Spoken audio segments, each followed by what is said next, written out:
Hi, welcome back to Shane's Machine Shop. This is my twin cylinder marine engine I just finished. I actually downloaded these drawings off of the internet. The engine, when I machined the parts, is basically how it is on the drawings, other than I used a one-piece crankshaft instead of the component crankshaft that was on the drawings. I did a cold blue finish on the eccentrics for the valve timing, and then the base is a little taller than what was on the drawing. The finish on the base, the main bearings, and the block, I used a roughing end mill. Gives it a different look. A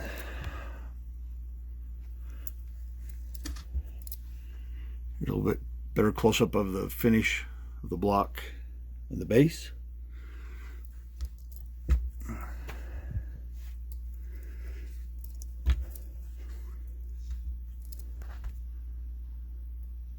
There'll be a video of the engine running following this video.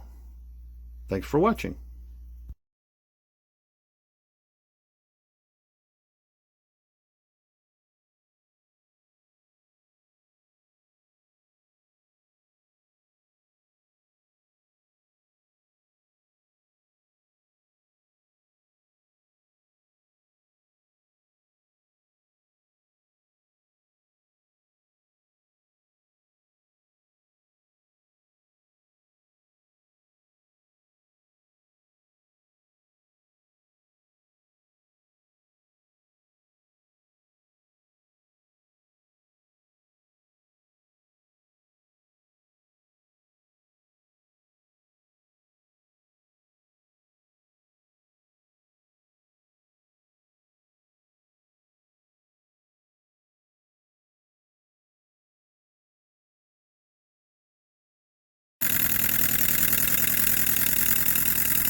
Thanks for watching.